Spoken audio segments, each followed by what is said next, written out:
São 7h05. A recuperação dos direitos políticos de Lula mexeu evidentemente com o xadrez político do Brasil. Para analisar a decisão do ministro do Supremo Tribunal Federal, Edson Fachin, e a volta pública do ex-presidente Lula a partir do discurso e da entrevista coletiva que ele deu ontem no Sindicato dos Metalúrgicos do ABC, nós vamos conversar com os deputados federais Kim Kataguiri, do Democratas, um dos coordenadores nacionais do Movimento Brasil Livre, e Alexandre Padilha, do PT, também deputado federal, ex-ministro da Saúde. Quero começar com o deputado Padilha, já agradecendo pela presença aqui na CNN Brasil, ministro. Queria saber do senhor, o que é que o senhor achou da volta do ex-presidente Lula ontem? Havia muita curiosidade para a gente entender qual seria o tom do ex-presidente Lula depois de passar 580 dias preso e ter a decisão revertida, as penas anuladas pelo ministro Fachin na segunda-feira. Bom dia mais uma vez. Bom dia, Colombo. Bom dia, Kim. Bom dia em especial aos guarujaenses e arroio-silvenses que estão nos acompanhando. Dizer que o discurso do presidente Lula ontem foi o grande fato político, não só do dia, eu diria, do último período, né?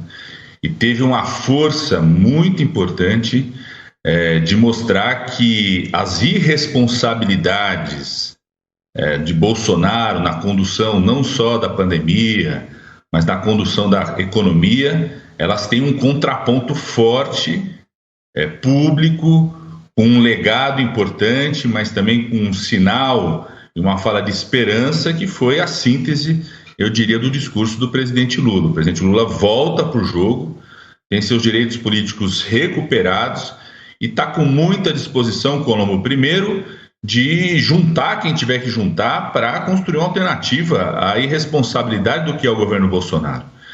Lógico que o presidente Lula sinalizou claramente ontem, né, de uma disposição de compor uma frente do campo da esquerda, do campo progressista, que pense uma alternativa à agenda econômica de Bolsonaro, uma alternativa que busca fortalecer o Sistema Único de Saúde, que busca garantir renda para a nossa população, mas também uma disposição muito grande de conversar com outros setores. O presidente Lula foi explícito: eu quero conversar com os empresários brasileiros. Será que os empresários brasileiros estão contentes com a postura do Bolsonaro, com o isolamento do nosso país, com a insegurança jurídica e econômica do nosso país, com a irresponsabilidade na condução da política econômica? Quero conversar com todos aqueles, né, que defendem a vida, todas as pessoas que acompanharam, por exemplo, a forma como o presidente Lula enfrentou a pandemia de 2009 e 2010. Eu era ministro do presidente Lula naquela época. O Brasil foi o campeão internacional de vacinação, né? Nenhum país vacinou tanto quanto o Brasil em sistema público como 2009 e 2010. Então o presidente Lula volta com muita força, com muita disposição para o diálogo, para compor aí uma frente progressista importante, mas com muita disposição para dialogar com o Brasil, para tirar o Brasil desse buraco, da situação que nós estamos vivendo.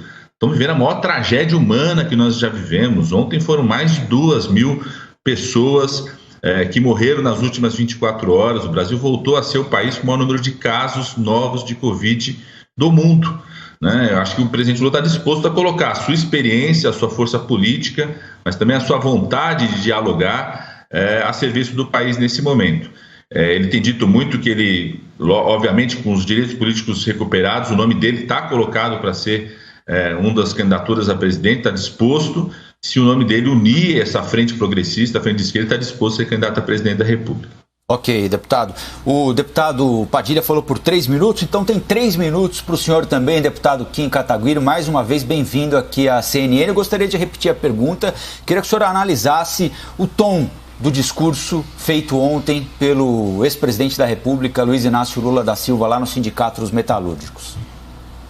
Bom dia, Colombo. Bom dia, Padilha. Eu acho que a volta do Lula, né, para o cenário político joga o debate público para 2 extremos que são péssimos, né? De um lado, o Bolsonaro, de outro lado, o Lula, né? Acho que agora ele tenta adotar um tom mais conciliador, né, um tom mais ameno para afastar né, a imagem que ele mesmo, né, construiu ao longo dos anos de radical, de ataques à imprensa e até cassação de visto de jornalista, de defesa ferrenha ali do radicalismo, né, e do populismo que vigorou durante seus governos, nos seus 2 mandatos, e ao mesmo tempo tentar sufocar outras lideranças de esquerda que tentam ganhar espaço ali no pós-lulismo, né? Eu duvido muito que haja uma convergência, uma unanimidade na esquerda para apoiar a candidatura do Lula. Acho que da mesma maneira que o Bolsonaro tenta ter hegemonia na direita, o Lula tenta ter hegemonia na esquerda, né? Quando Ciro Gomes era aliado, era tudo bem, ele estava junto. Depois que se tornou inimigo, virou um coronel. Quando a Marina Silva era ministra do Meio Ambiente, estava junto, estava tudo bem. Depois que saiu do governo, virou uma aliada dos bancos que queria que o pobre morresse de fome. Da mesma maneira, agora tentando sufocar um espaço que o PSOL conseguiu nas eleições de 2020, que era um espaço ocupado pelo PT, né? O candidato da esquerda para a Prefeitura de São Paulo acabou sendo o Guilherme Boulos e não a candidatura do PT, como era tradicionalmente, se convergia para essa candidatura. Então, acho que o objetivo do ex-presidente Lula é tentar sufocar as outras lideranças, sufocar qualquer renovação no campo da esquerda e polarizar com Bolsonaro na direita para também impedir que haja qualquer outra alternativa nesse campo, né? Na minha avaliação, isso é ruim para o debate público, isso radicaliza, joga para 2 extremos, joga para dois campos e 2 métodos de governo que a população já experimentou e já rejeitou, e que a última coisa que a gente precisava, né, para o debate de 2022 era ter esse clima de torcida política, né? Esse clima de não vou debater as ideias, eu não vou debater o mérito das políticas públicas, eu vou debater as pessoas, né? Não importa o que o sujeito falou, se é o Bolsonaro eu vou defender, se é o Lula eu vou defender, com as incoerências e inconsistências de ambos os lados, e que cria um cenário, de certa maneira, na minha visão, desolador para 2022, que no meio do tiroteio entre Lula e Bolsonaro, quem está espremido ali no campo da razoabilidade acaba perdendo espaço no debate público. Deputado Padilha, essa avaliação feita pelo deputado Kim, ela é relativamente comum, né?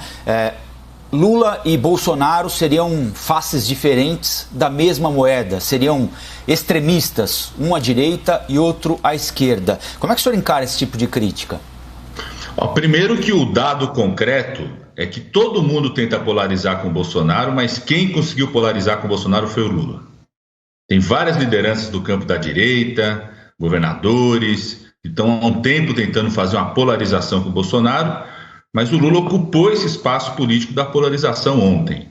Inclusive várias lideranças importantes que não necessariamente concordam com Lula, e a gente não tem que ser unanimidade, não tem expectativa, nem Jesus Cristo foi unanimidade, não tem essa expectativa. Várias dessas lideranças reconheceram ontem que não dá para fazer qualquer comparação entre Bolsonaro e Lula.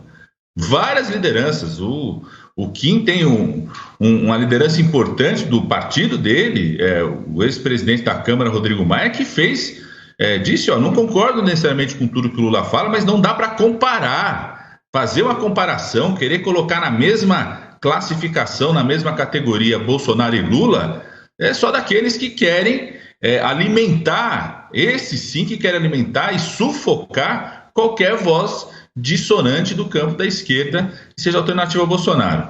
Segundo, o que eu vi da repercussão ontem das lideranças de esquerda ou lideranças que são de oposição ao Bolsonaro não foi uma sensação de sufocar ninguém, pelo contrário, foi uma sensação de oxigênio. As pessoas comemoraram a volta do Lula para o jogo político, a qualidade do debate que ele pode impor, o debate sobre ideias, sobre propostas e não sobre nomes, né? Eu acho gozado, as pessoas falam assim, quer discutir nome, mas quando bota o nome do Lula aí tem uma reação, não, vamos discutir ideias, vamos discutir as ideias que o Lula significa, o que ele significou para o país, o que pode significar para frente, a importância do Brasil ter uma liderança da estatura do Lula para sair desse buraco onde o Brasil se enfiou. tanto do buraco em relação à crise institucional, à questão democrática, o fato de estar patinando na recuperação econômica, né? Um país que despreza políticas sociais, que buscou sufocar políticas sociais, né? A importância da gente enfrentar a desigualdade que tem no nosso país. Essas são ideias que o Lula dissemina, essas ideias, que fala sobre elas, tem uma capacidade de comunicação com a população brasileira muito forte, que não é só porque ele é um bom orador, é porque ele tem significado na vida de milhões e milhões de brasileiros. O Kim sabe disso, né? O Kim estudou numa Universidade Federal da ABC, que foi criada durante o governo do presidente Lula, e Lula e José Alencar foram os presidentes que mais universidades públicas federais criaram nesse país, né? Eu sei, quando entrei na Faculdade de Ciências Médicas, lá no final dos anos 80, dos 100 alunos da minha turma, 2 apenas eram negros, 10 tinham vindo da escola pública. Saiu o vestibular ontem da Unicamp, mais da metade dos alunos são de escola pública mais uma vez. Okay. Ou seja, tem significados de mudança que são fundamentais. O Lula tem ideias e... O senhor faces da mesma moeda?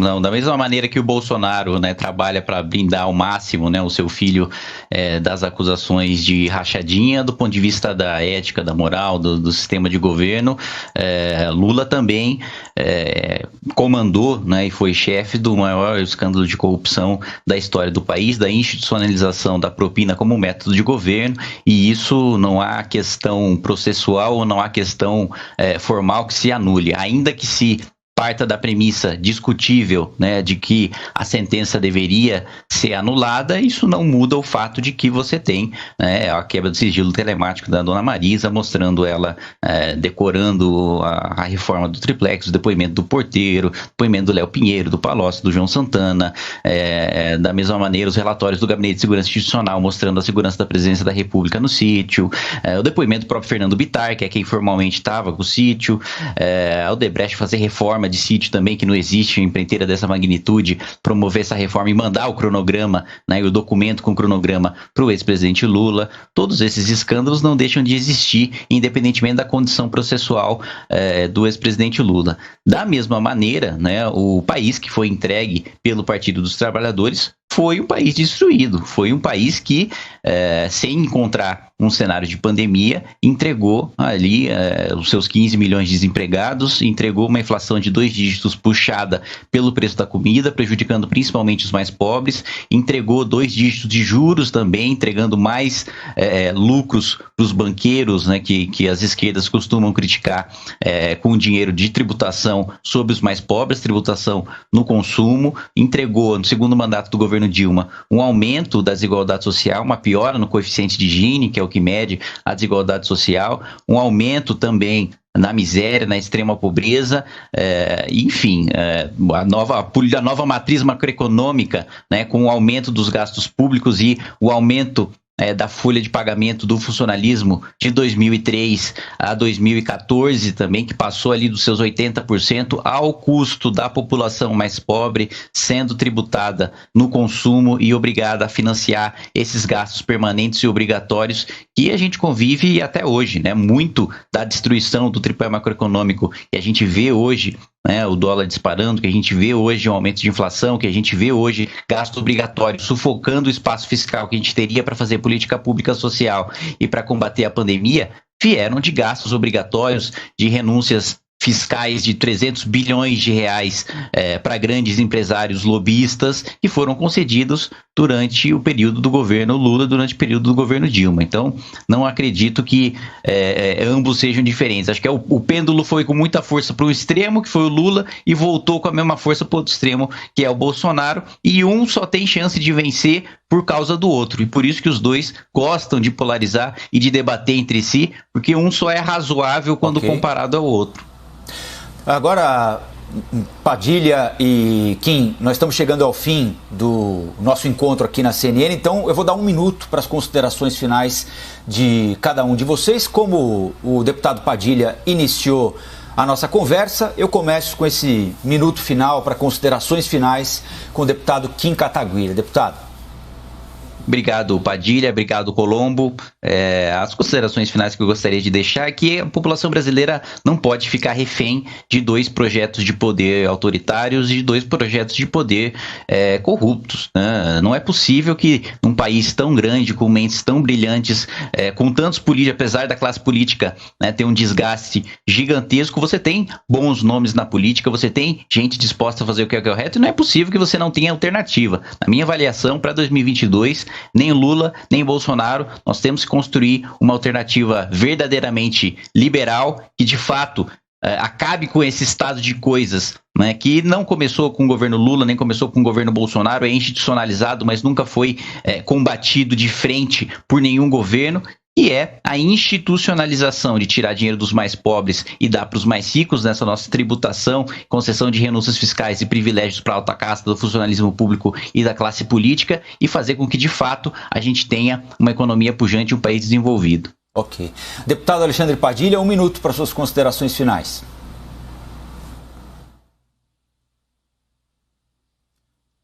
Nós não estamos ouvindo o deputado Padilha, né? Acho que o microfone está desligado aí. Opa. Agora sim. Vamos lá. Muito obrigado, Colombo. Um abraço ao Kim. Nós vamos ter a oportunidade de fazer esse debate político com a volta do presidente Lula ao jogo Recuperação dos Seus Direitos Políticos. Vamos poder, inclusive, discutir qual foi o país do presidente Lula, né? Porque o país do presidente Lula não é esse que o Kim falou. O país do presidente Lula era o país que o preço da carne era 1 e que o preço da carne de Temer e Bolsonaro chega a ser 2, 3 vezes mais. Que o preço do botijão de gás era 1 no governo Lula, Temer e Bolsonaro chega a ser 2 vezes mais.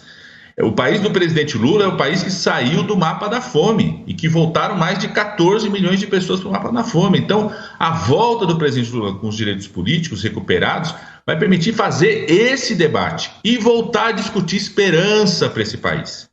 Né? Discutir esperança, discutir projeto do país, reposicionamento do país no mundo, o Brasil voltar a ser respeitado no mundo, não ser um pária internacional que Temer e Bolsonaro transformaram o país. Ok. Temer e Bolsonaro isolaram o nosso país. Então vamos para o debate com a volta do presidente Lula.